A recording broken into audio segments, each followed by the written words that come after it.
the big rig gig. Round 2 of the Australian Super Truck Racing Championships from Winton Motor Raceway. These 6-ton monsters will be tempting fate today as they do battle around the track. Down in the pits, we've got the lovely Sarah. What do you think? Looking forward to a big day? Fantastic day of racing, Craig. Great weather. All the spectators are here, and I think we'll be in for a great day. We're pumped up and raring to go. Let's cross to Phil and Rob in the central commentary position. Well, it's Gerald McDornan, actually, Craig. We've got Alan Rowe and Michael Michelli. They started off row 1, and Phil, this is a great race that we've got here with the HQ Holdens. Yeah, perfect racetrack for the HQs. Now, how can you get 2 HQ Holdens through the Motorsport News Essence side by side? They made it. I don't know how, but they got through. Knowing the HQ Holden guys, they're actually going to try 3 abreast next time around. There's a big challenge going on now down into turn number 1. But let's look for our race leaders as one car runs very wide there, looking all the way through. There is Alan Rowe from Melbourne, leading Mike Michelli, and another car getting completely sideways as they go past the street sign. And Rowe and Michelli are out in front. Obviously, Justin Shield there in the 97 car. He's sitting in third, the 96 and 46 cars. That's Chris Collins and also Paul Panisi. They're holding on to 4th and 5th, respectively. Look at these 2 race leaders. They are stalking each other, trying to find the quick way through the top of the circuit. Once again, through the sweeper. There's Rowe in the black Graham Thompson machine, car number 28. And right behind him, Michelli looking very impatient in the XP Tonight machine. This car's actually won the HQ Nationals, Gerald. Well, the HQ Nationals, we get 60, 70, 80 cars from around Australia. They head to one racetrack and they find it out. These cars running on the same formula, so it gets down to a bit of driver and also development work, and it's amazing how fast these cars can actually go. And it's also amazing how many of them there are. There's over 200 HQs in Australia registered for racing there in Tasmania, there in the Northern Territory. Look at Michelli. He's on the dirt down there in Yokohama turn. Absolutely sideways. Got the car sideways and had that stick shift on the floor working overtime. The optional extra on the HQ Holdens. The All-Mates car there, the 65 Holden, looking good at Paul Osmond, but it's still Rowe holding out Michelli. They head around. Rowe's extended that lead to a car and a half. There's Collins and also Panisi. Panisi looking for a way past. It looks as though it's not going to happen this time around. And 3-speed gearboxes, Phil. There's not really a lot of options with the HQ Holdens, and it's very interesting, very secretive in the pits as to how these guys set the cars up. Oh, there's a lot of mysteries going on in this class of racing. 3-speed transmission, like you said there, Gerald. Straight 6, about 160 horsepower, but a lot of weight. They've got Bridgestone racing tyres. Well, they're prepared for racing, but they're road tyres. And look at the lack of grip going on there. Rowe had the big accident almost happening. And of course, when the cars are so close, you really don't need something like that to happen. We're on lap 6 of 8, 3/4 of the way through the race, and Michelli is looking for an inside and outside line. Here we've got Collins and Panisi. They're trying every which way. Collins trying to hold out Panisi. Panisi trying to get past. Collins looking good this time around, though, in the ice car. Oh, I tell you what, it's going to be a tough job. We go back to the leaders, and Rowe is still in front of our number 2 car, Mike Michelli. And still Collins holding on there, driving very well. Now Michelli's starting to think to himself here, Gerald. He's had the big sideways moment up in front. His tyres are starting to hurt. I've got plenty of grip left in my Bridgestones. Let's see what we can do over the last couple of laps in this race to try and get through. He looks for the inside ride. Look how economical he is there on the cornering speed as far as the exit was concerned. And on the dash down to Yokohama, you've got to say that 28 machine of Alan Rowe's got the advantage in horsepower. Michelli's going to try and go the far side round. Now he's stuck in the inside. We go back. Collins is still holding out Panisi. And the 46 car looking for every which way. Oh, someone's gone right off. A whole lot of dust. That looked to be our third place driver, Justin Shield. Made it hard for Collins and Panisi, but the guys have got out of there unscathed. But I'll tell you what's happened. Michelli's got through. He found a way through. He locks a brake going into the Motorsport News S's. And now won't he be a happy chappy? He's got daylight between himself. Rowe is trying extra hard in the black machine. There's the battle for the minor placings. That's still raging between Collins and Paul Panisi, and Panisi just doesn't seem to have the answers at the moment. They're on their second last lap, so who is going to win the sprint to the checkered flag? Michelli is still out in front. He's holding out Rowe, and Shield has closed up a gap. Oh boy, Panisi and Collins went sideways. Panisi now looking around the outside. He's not going to find his way past. What a line. He's kept the foot flat to the floor. Michelli sideways, got the axle hop, the Melbourne panel care car. It still kept the power to the ground somehow. And it looks as though he's going to take a win. There goes Collins. It's Panisi around the outside, now around the inside. What a great race. This is fantastic. He's got more lines going down there than a bad comedian. Here they go on the Dunlop back straight for the last time. And Michelli is still leading. Rowe is out there in second place. Doesn't seem to be able to close that gap. And look at the guy having all the fun on the race. The 96 machine of Collins in the ice-sponsored H2 Holden. Well, I tell you what, he want to stay as cool as ice if he's going to keep Panisi around in fifth spot.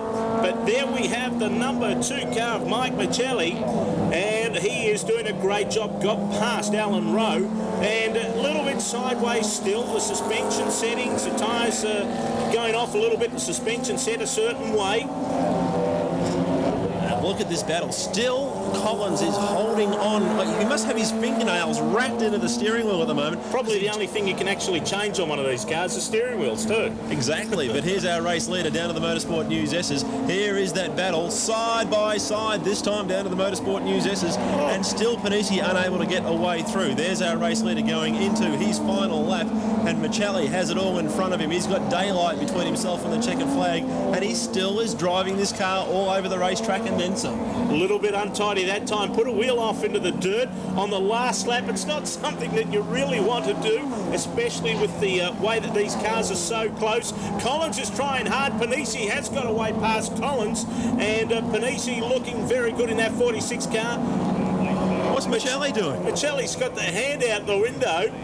He's waving to the crowd on the final lap. He must have thought he's already had the checkered flag because he's waving to the officials, or is he waving to his family? He's still going hard. He's still driving number 2 as fast as the old girl will go. But isn't he enjoying himself? He doesn't want to do a Nigel Mansell and start turning off the switches on the last lap, Gerald. No comparison between a Williams and a Holden HQ, but the end result could still be the same. It looks as though they might have called the race a little bit early. Panisi, hey, wouldn't he be happy if they had? He's got past Collins, and perhaps he doesn't have to defend that 4th position. But just look at the attitude of the cars. They are still sliding as they get onto the Yokohama back straight this time through. And Michelli just enjoying himself just a bit too much as he's waving to the flag marshals on his victory lap. Unbelievable. Something we've never seen at Winton before. No, and Michelli now on to that prior front straight that you could call it, approaching the Motorsport News S's. Michelli in that number 2 Holden HQ comes into the Motorsport News S's for the last time. The number 2 car looking nice and tidy, gets a wheel up a little bit out of shape, opposite lock. He's okay. Checkered flag. Michael Michelli takes the win. Alan Rowe second, Justin Shield third, Paul Panisi in 4th, and Chris Collins 5th. What a great race. And the winner of the HQ scratch race, Michael Michelli. Did I pronounce that right, Michael? Exactly right, mate. I certainly did. Now, listen, I'll tell you what, you had a big good dice with Alan Rowe there. Oh, it was absolutely terrific, mate. I almost spun him off the track, but I'm glad I didn't in the end, and I won fair and square. So you certainly did. You ran well, and lap 6, I think you got him, and you had a bit of a dice in heat earlier on today as well. Well, we've had a bit of a collision as well. Paul Barcy probably thinks I've got it in for him, but I haven't really. Sorry, mate. We'll be back on the other side of the break with more action from Winton Motor Raceway.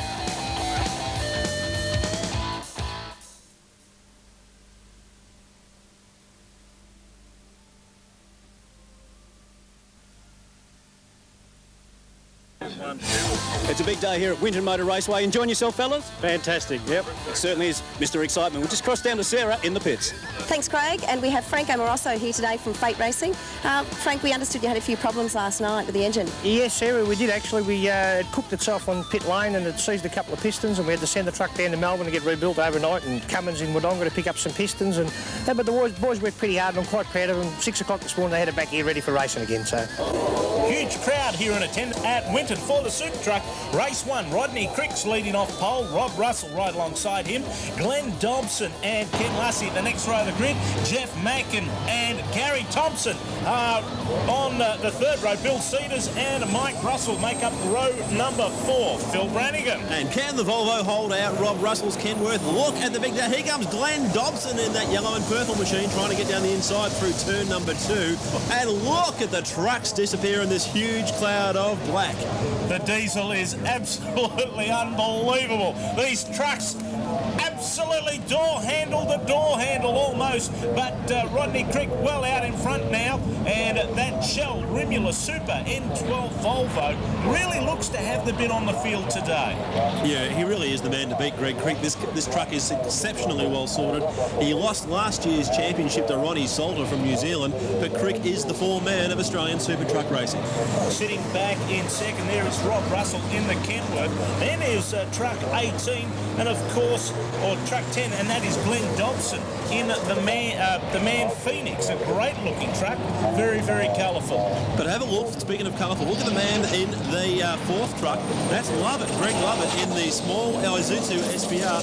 Very well suited for this very tight and twisty Winton layout. Rodney Crick well out in front at the moment. Of course, the Australian Supertruck Championship at this particular race using the short course here at Winton, gone back to the 2-kilometre course, unlike the HQ Holdens we saw earlier.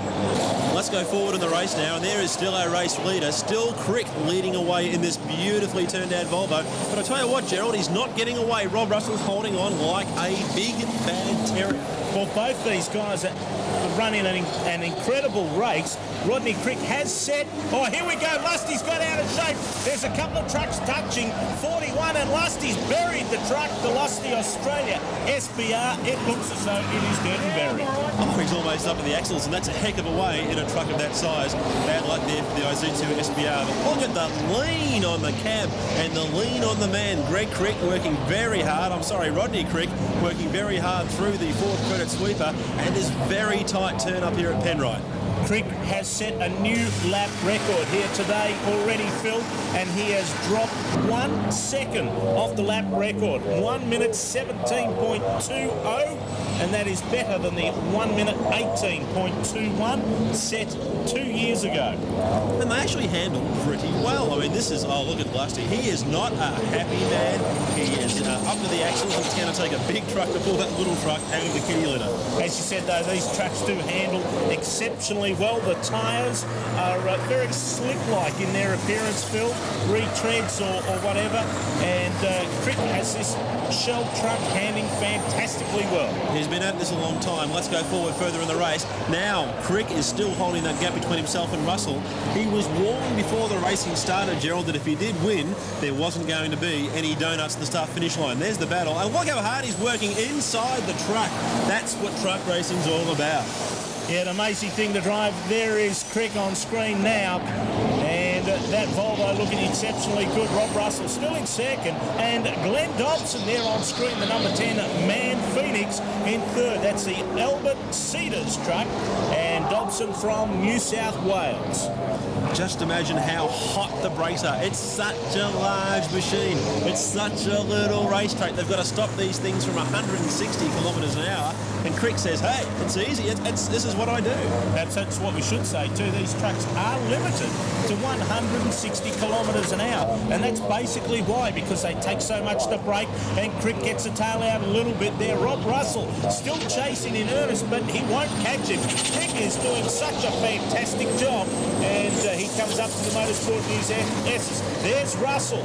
Dobson sitting right on his tail, the man trying to get past the boy, or the boy trying to get past the man. Well, Dobson's got plenty of grunt in that. That's the biggest engine in the race, 16 litres of engine, so about 4 times as much horsepower as a touring car, and all trying to get down onto the road. Looking back to the SBR class, it was looking pretty good there, those winged wonders of the trucks. There's Dobson on screen, smoking the tyres and smoking the brakes as well.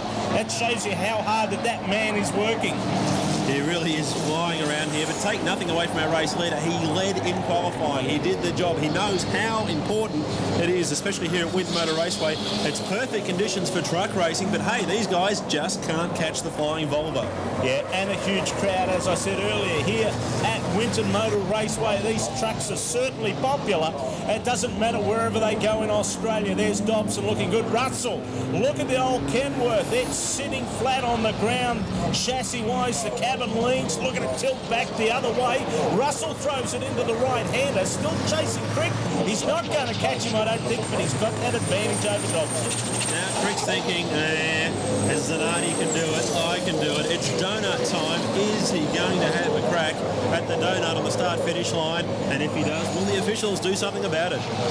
Coming around now, taking the nice tight line, if it is possible at all, with one of these six. And Rodney Crick accepts the white. It is the final lap here for race one of the 97 Australian Supertruck Racing Championship at Winton Motor Raceway. And the hard yakka went on. You saw inside the vehicle then. You can see the roll cage is so strong. These vehicles so prepared for racing. And the most impressive thing about some of the truck racing teams that I've seen this weekend, Gerald, is some of the transporters they use to tow their race trucks around. They're not Holdens. They certainly are not. But look at this man. He is inch perfect all the way around the very tight 2.08 kilometre Winton Motor Raceway circuit. And he's just been picking and choosing his lines and saying, catch me if you can. And so far they haven't been able to. Russell trying exceptionally hard. He had his Kenworth sideways drifting out of the corner. He kept the foot planted and opposite locked it. He still can't catch Crick. There we go back in the field. A couple more trucks trying very, very hard. But it is Rodney Crick coming around for the last time in the Shell Rimula Super Volvo N12 into the Motorsport News S's.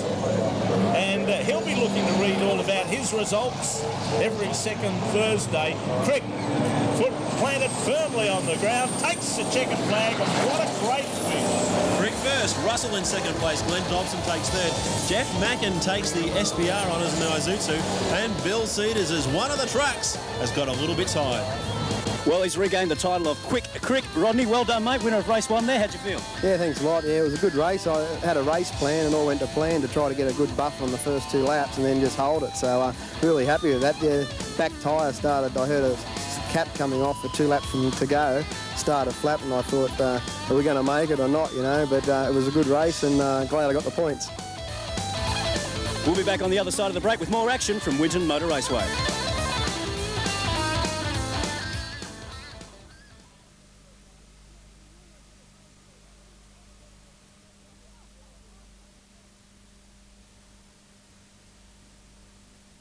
We're back and ready to fire at Winton Motor Raceway. Let's get back into it.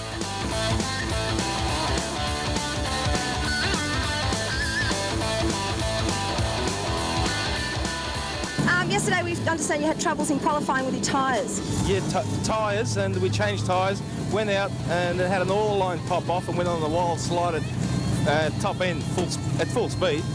We fixed that overnight and hopefully everything will be fine today.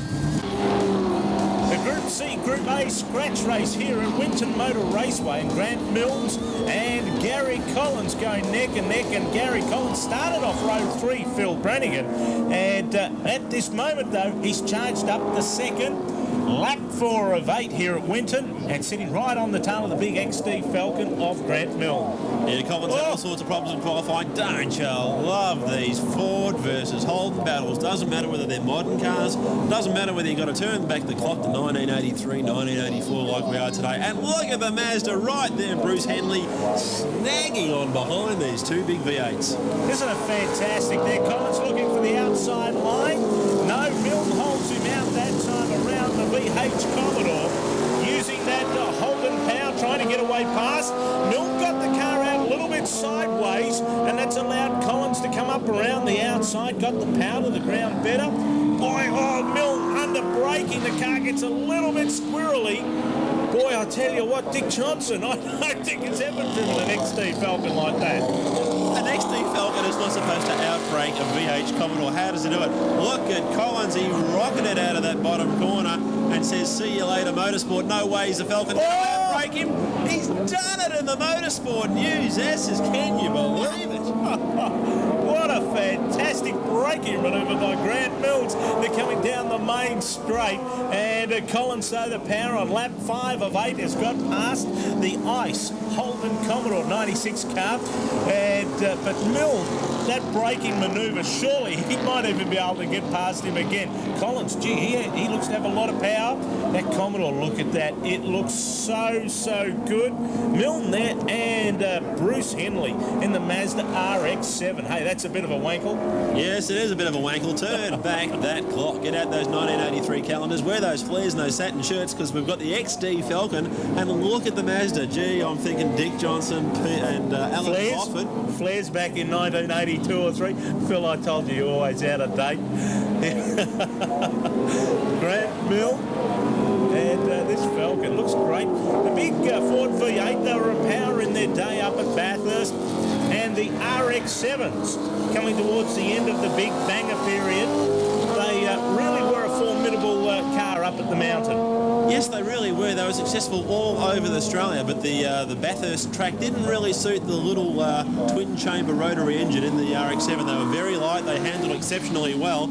But there's no substitute for cubic inches when you've got to go up a mountain which is 600 metres or so tall, and that's why the V8's dominated at Bathurst for so long. There's our race leader, Collins, skating along there in that gorgeous Commodore, but still the Falcon holds off the Mazda in second and third. Now, while Milne's car should have the advantage under power, the braking capabilities, that's where the Mazda really shone in its day around Australia with the braking. It's a smaller car. The brakes were almost of the same size, and that allowed many drivers in their day to get on past those big V8s.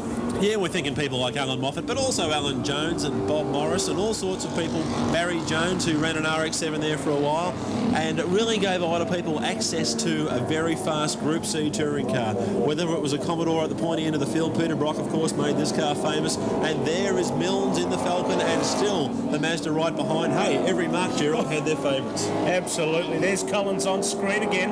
The ICE door-to-door express Holden Commodore. He is leading. He's got away from Milnes and also Henley. Henley still trying to find a way past around Repco, trying the inside and the outside line of that Ford XD. The little Mazda RX-7 still trying. Look at Collins inside that car, working exceptionally hard. The Holden Commodore, boy, they are a tough car to drive too. Yes, it was very underrated. Everyone said Peter Brock's car, look, he's well out in front in those days. He dominated the Bathurst and Sandown Endurance Classics for so long, and everyone assumed this car was a dream to drive. Alan Moffat actually drove for the Holden dealer team back in those days for one race at Sandown. He got out of the car and said, hey, the car is not that good. It's fast, sure, it's quick, but it's very difficult to drive, and that was the biggest compliment Alan Moffat could have possibly paid Peter Brock. So Collins just doing as he likes here on the longer 3-kilometre Winton circuit, just past the Motorsport News houses, waiting for Milnes and also Henley. Here comes Henley, the Motel Haven Mazda RX-7. Collins comes out around Hella Bend. And Henley wants to be careful on this part of the circuit, Gerald, because that RX-7's got so much mid-corner speed, he doesn't want to run into the back of the big XD Falcon. But if he does, what's he going to say to the stewards? Hey, it's camouflaged. I didn't see it. I couldn't see it in this countryside. Where did this car come from? It was a bright day, perfect conditions here at Winton Motor Raceway this weekend. It's like the tree just jumped out in front of me. It came from nowhere, officer. We're making light of these conditions, but Henley driving absolutely superbly. And you've got to say that Milnes hasn't cracked. He hasn't made any errors in the big bad XD Falcon. Well, he's got the car out of shape just as you speak. And Henley climbed around the outside. It didn't quite come off that time. Here comes the advantage of the Mazda under brakes. No, Milnes holds him out, puts the power to the ground. He's off the track. The big dirt burnout. The car gets squirrely.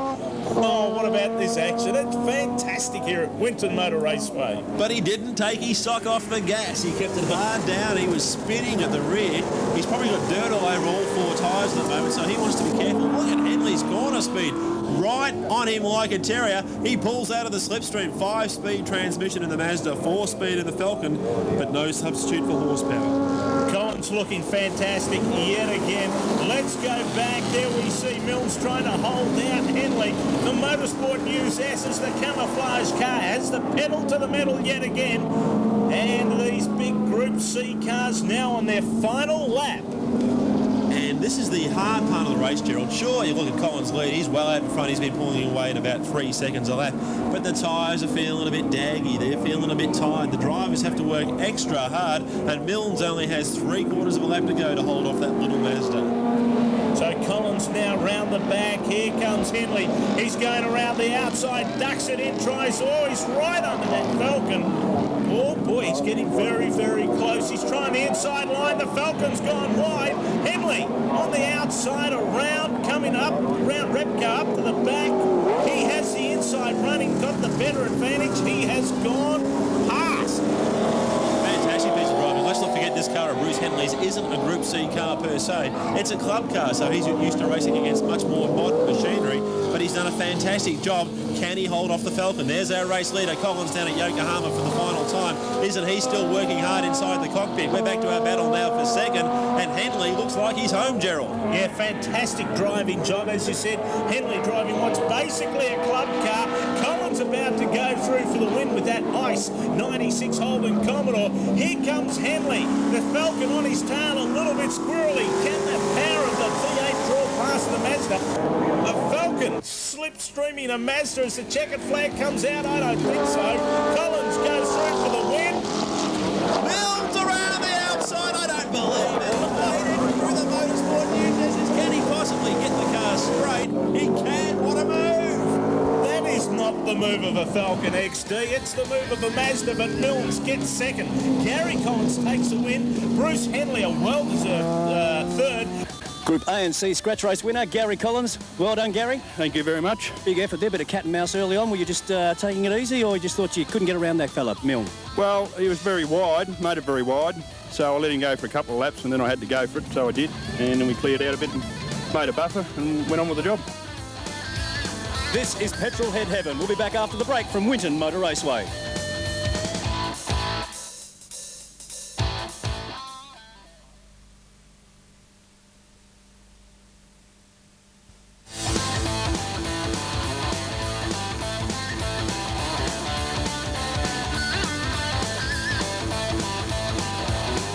We're down here in the pits with Rodney Crick. Rod, you haven't got any points on the board yet. What happened at Oran Park? Yeah, the first round of the championship this year, we had a throttle jam on the Friday and smashed into the wall at 150 kilometres an hour and wrote the truck off, so we couldn't make racing on the weekend. So it was really a shame that I had no points, but this weekend here I got pole yesterday, so I'm looking forward to winning today to catch up on the leaders in the championship. Well, Supertrucks race 2 in the reverse grid sees Mark Morton off the front row and Frank Amoroso right alongside him and Phil Brannigan.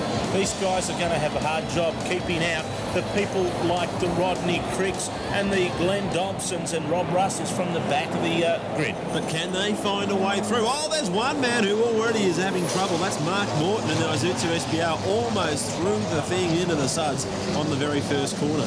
And Amoroso driving the Fate, that beautiful old W900 Kenworth. Look at that truck coming around those corners. He takes the wide line, not really the normal line there, hugging that corner or that ripple strip for a little wide. No, he can go as wide as he wants to go. That's a big truck. It was making up his own mind, and Frank was saying, we're going to go over here now.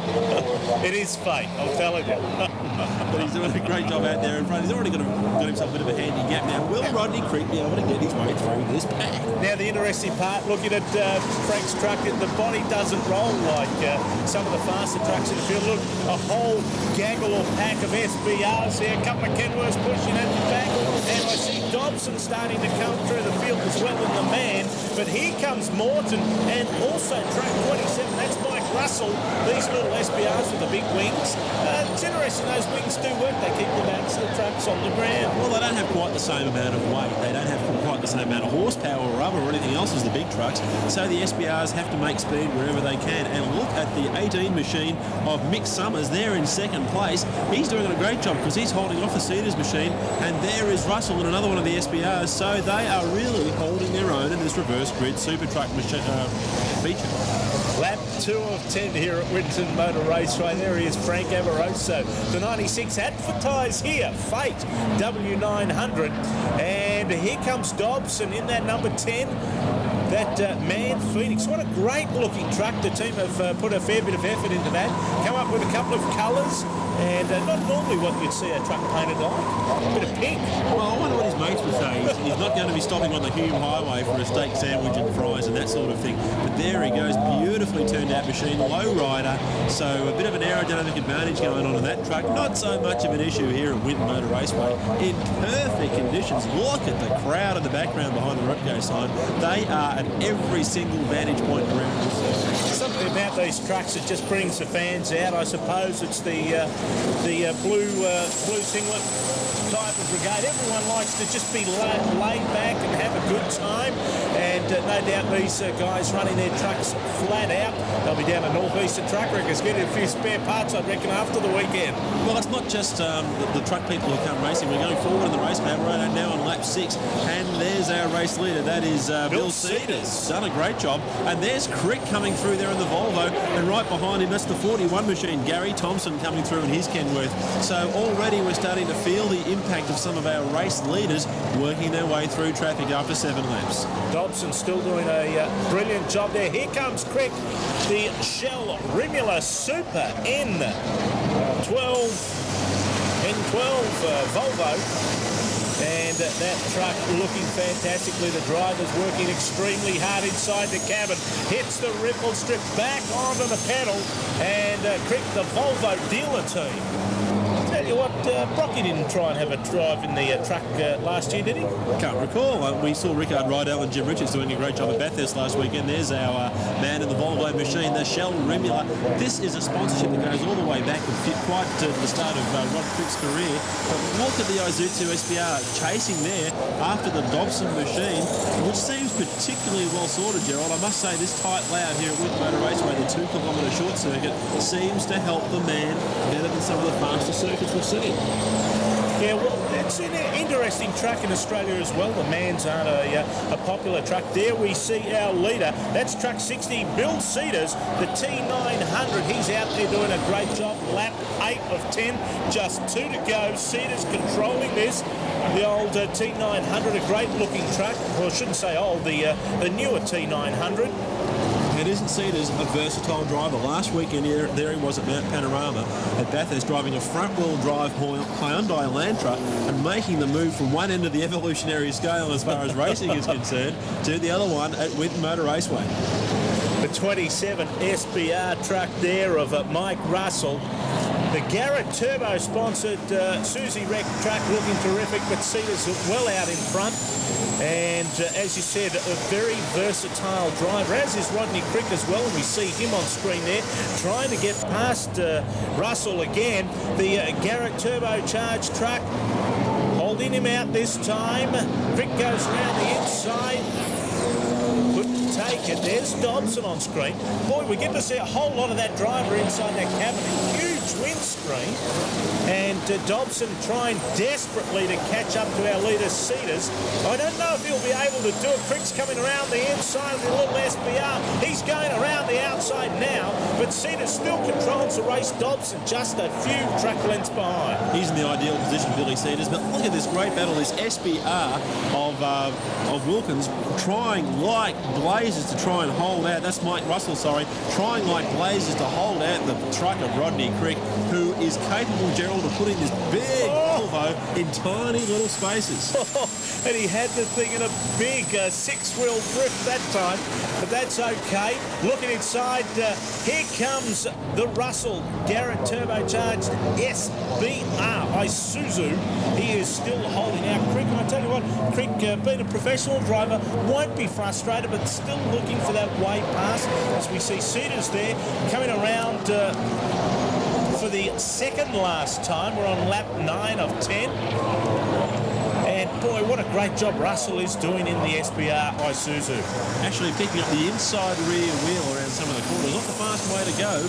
We want to try and get as much rubber on the ground as we can. Look at the challenge coming from Dobson. He's sick of the back of this truck of Cedars, who blows a bit of smoke out there and says, mate, I am not going to be getting out of the way. Here they come out of the Motorsport News S's, and who is going to be able to hold the prime position?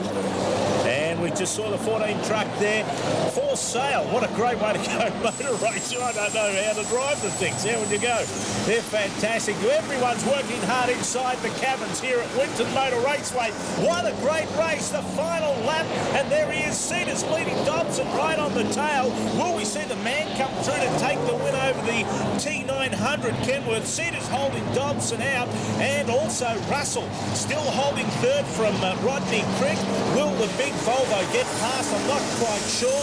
And it is Cedars coming around Repco for the last time. And look at the horsepower of the Dobson machine flying the black stuff out of the back of the truck. There is Russell, who's done an absolutely fantastic job. And the SBR is really well suited here to the 2 kilometre short track at Winton Motor Raceway. Just look at how hard he is working inside the cockpit, soaring away at the wheel. But this man, Bill Cedars, ever since he got out in front on lap number 4, he has held the lead, and it looks like he's got Dobson covered. Yeah, into the motorsport news S's for the last time. It's Bill Cedars. Here comes a big Mac across the finish line. We see from the Dunlop sign, we're waiting for our leaders to come and take the checkered flag. It is Bill Cedars. He's going to take the win over Glenn Dobson. Mike Russell holds on for third. Rodney Crick in fourth. And Gary Thompson, great job to round out the top 5. We'll be back on the other side of the break with more action from Winton Motor Raceway.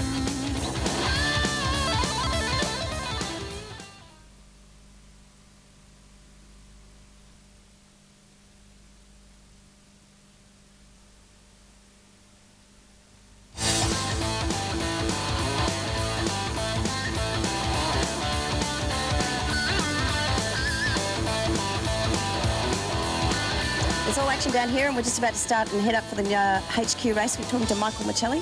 Michael, I believe that you're rumoured in the hot tip for the race today. How do you think you'll go? I think it'll go pretty well. Went all right this morning, and I had a bit of damage on the car, but I really can't complain. We had a few mechanical problems which were sorted out, so hopefully this afternoon we hope to kick ass. Next race on the calendar, the HQ Holden reverse grid, and Joel Jacquet and Malcolm lead off the front row of the grid, Phil, and this should be an absolute bottler with Brent Opie and Paul Osmond on the second row. Yeah, but watch the men at the back. There's Michelli and Alan Rowe, the two guys who put on such a great race in the earlier event. Look at the big field of HQs. Can they possibly all fit through the first turn? And somehow they do. Everyone stays on the island. And there is the huge field. Doesn't this look like Safeway car park on Saturday morning, circa 1973? Absolutely. Coming right out of your Holden dealer. There's car 36. That's Malcolm Lee. He's got the lead, got everything happening. And I tell you what, he won't know what hit him as Michelli and Rowe come up through the field. But this is going to be a bottler 75 right behind him. That's Opie. And the car's starting to bunch up there, coming around the outside. There we see our first racer, number 2. That's Alan Rowe. But 36 still holding out. That's Lee. And 75 is Opie. Coming around the Repco bend for the first time. And we should say we are on the short course here. It is the 2 kilometre old Winton Motor Raceway, not using that back stretch. It makes overtaking something of a premium, but Opie runs very wide there in the Motorsport News S's, and that blue HQ can't pick up the number at the moment, slides through. Is that number 83? We're just trying to see here. No, it's not. But here he comes. That's McCaffin up into second place and challenging for the lead. But he's done it all wrong. Off into the fruit salad, and he is going to lose about 33.5 places. Robert McGaffin, come on down. Actually handled like the old HQs of what you normally used to drive on the road. But our leader there well out in front, Malcolm Lee, he's thinking, how good is this? Finished last time. This time I'm off the front row of the grid. The Bridgestones are working fantastically well, and all I've got to do is make this HQ float like the Titanic, like they used to, and make sure it's twice as wide as what it normally is. But I think that's the car of Panisi there in second place, that red car with the dual headlights, so that must be the Premier. Well, the Premier version. Fancy Panisi running the Premier. Hey, I tell you what, they come with a radio standard in those cars. Extraordinary. 1970s technology. Here is the challenge now, down the Dunlop back straight. Actually, the car with the twin headlights was back there in third place as Panisi takes the old Belmont through the Motorsport News S's and knifes his way through to the lead as clean as you like. And I tell you, those premiers as well, Phil. You've got to think back, and I remember my dad bringing home one. They came with the nicer stampings in the vinyl trim. It was a little florally leaf, and that's car 32, and that's Richard Gay. He's having a gay old time, and so's that driver. I'll tell you what, these are fantastic. Door handle to door handle. What a great visionary person, the person that designed the door handles on the HQs, because he's thought 25 years down the track, these things are going to be racing in a one-class bracket, and if they run with door handles, they're going to knock them off. Let's recess them inside the panel. That's right, Holden were always ahead of their time. Now you're thinking to yourself, where the hell did this category of racing come from? It came from Tasmania. Many moons ago, about 1989, a bunch of enthusiasts got together and thought, wouldn't it be a good cheap way of going motor racing? There's plenty of HQs around. And of course they did run the V8s down there with the two heads for a while. They did there for a while, but it wasn't so popular. And this category of racing, Gerald, there's over 200 HQs registered for use all over the Big Brown Land, including Hidden Valley up there in Darwin. And this class is the reason you don't see many HQs on the road anymore. They're all on the racetracks. Not many people have seen them at Hidden Valley because they can't find a place. Anyway, we've got Panisi well out in front. The Premier sitting in second spot there. That's Richard Gay. As I said, he's having a gay old time like Fred Flintstone. Got the feet through the floor. And we have Lee sitting in third.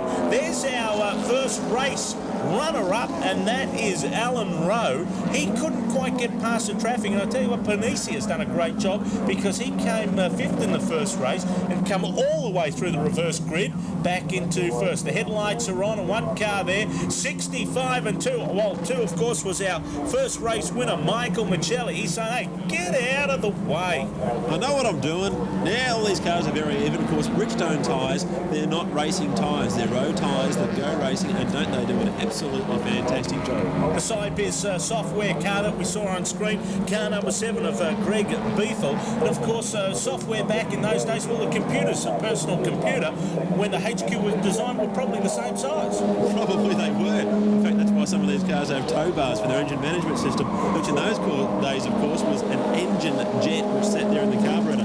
Look at the eternal battle going on. Bethel there in the Cybiz machine in the middle of the pack, and he's got about 3 cars, including Rowe. Look from inside Rowe's car. That's what it looks like through the Motorsport News S's as Bethel leans over, and they're fighting in the middle of about 4 or 5 cars for a position just inside the top 10, and we've made it through with Mr. Rowe. I tell you what, this is a fantastic race here at Winton Motor Raceway. The HQ Holden reverse grid, and inside those cars, they just look so great to drive. The Collins Tyre Power Melton 46 car of Panisi well out in front now, and he is doing a fantastic job. Paul Panisi from Victoria ahead of Richard Gay and Chris Collins sitting in third spot.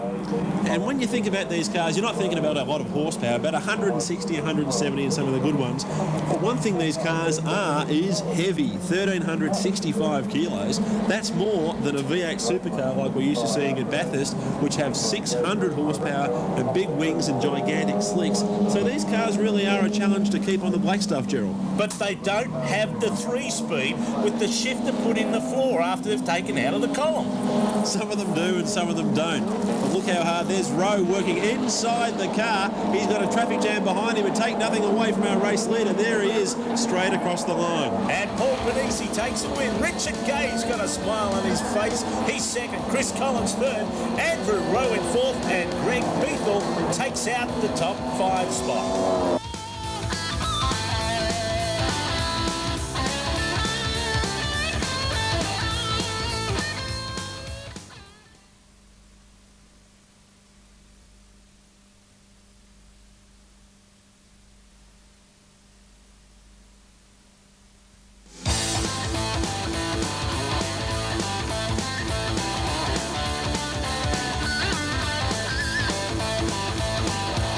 We're on the look for the best looking truckie. I think I've spotted one. Are you a truckie? Are you a truckie? Am I? Yeah. I will be if you want me to be. Yes, can you be? What do you drive? A Mac. A big Mac. A big Mac. Now, you come here often to Winton? Yep, all the time. for the trucks or everything else? For everything. And we have now the trucks gridding up for the Johansson Insurance Brokers Super Prix. And what a great race this will be, Phil Brannigan. Can anyone beat the flying Volvo of Rodney Crick? Starting from the back of the grid, he's got a big field of trucks to try and find his way through. 15 laps of the short circuit here at Winton Motor Raceway. Perfect condition. Where are the trucks? Can hardly see them. Look like fog blew in, but in fact it is Frank Amoroso well out in front with the W900 Kenworth, and Rodney Crick coming from the back of the field. The Johansson's Insurance Brokers Super Prix, and the advertised here truck of Frank Amoroso, as I said, out in front at the moment, and with the little 23 truck of Mark Morton sitting right on his tail, the SBR. And even the smaller SBRs are a bit of a handful. Look at the traffic. Trucks going 2 and 3 wide around through the gum trees at the top of the circuit. Amoroso leads, but how long will that last? Doing a great job in this giant Kenworth of a machine, and onto the back straight for the first of 15 laps and making every post a winner. Look at that gap. 13 trucks started this race, the Johansson Insurance Brokers Super Prix, and Amoroso, as you said, look at the gap. It is fairly substantial at this stage. A lot of smoke pouring out of those trucks behind as they're chasing Amoroso down through the Motorsport S's, and as he comes onto the straight for the second time, truck 60 in there as well. That's John Howe. How old is he? Born barely. Lap 2 of 15. And the SBR's putting up a bit of a fight at the moment towards the bigger machines. There's the battle for the lead, well and truly joined. It's still Amoroso, but coming out of the pack is that the truck of Bill Cedars. And we're just keeping an eye there on the SBRs in the middle of the pack. Oh, and Amoroso's gone very wide.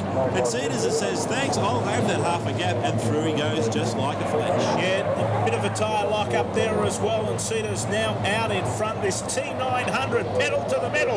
You see the smoke's pouring out the top of the stacks. That is power going down through the engine, out to the ground. Those big slick tyres, puff of smoke off the tyres as well. Foot on the throttle, clutching, well, not clutching these transmissions. They're a clutchless version, semi-automatic, Phil. Yes, not designed for anything but road racing. They don't have the big multi-speed 27-speed manual transmissions than these machines. There is the man that everyone is trying to beat, Greg Crick.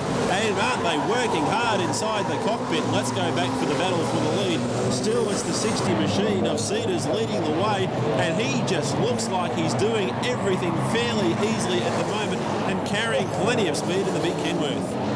Let's go ahead to the final lap. Bill Cedars out in front in the 60 T900 Kenworth. Here comes Dobson in that fantastic man. Plenty of tyres going off there. The Albert Cedars Man Phoenix. Here's in second in that number 10 truck. Rodney Crick is in third. The Shell Primula Super Truck.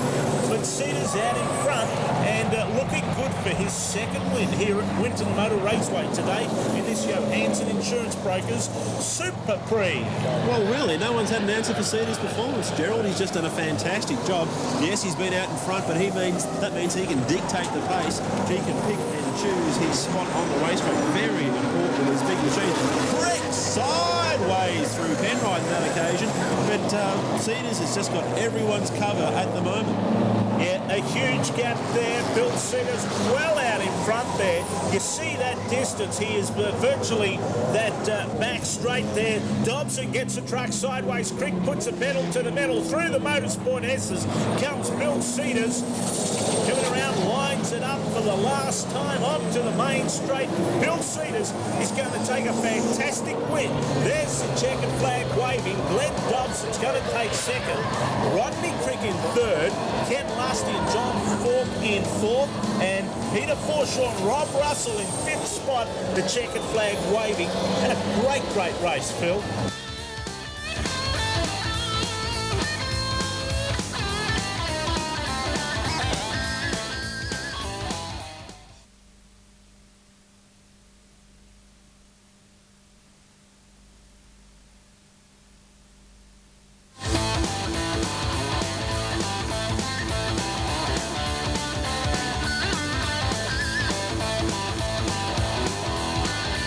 Just have a look at this, Gerald.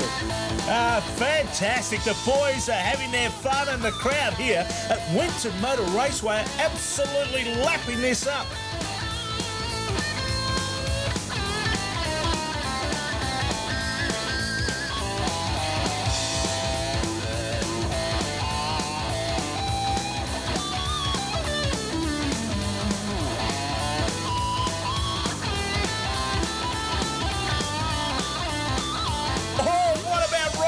He's in all sorts of trouble. I'd say he's going to have to check his fluid levels after this one. Oh, not a great day for Rodney Crick, but a great day for super truck racing here at Winton Motor Raceway. Don't go away. More 10 Motorsport soon with Bill Woods and Barry Sheen and a full replay of the Indonesian 500cc Grand Prix. It's been a big campaign here at Winton Motor Raceway. Round 2 of the Australian Super Truck Racing Championship. Sarah Jane, you enjoy yourself? Oh, fantastic day, Craig. Great racing. Had a lot of fun. It was fantastic. And don't forget, keep on trucking. You keep on trucking. We'll see you next time at Winton. Yeah.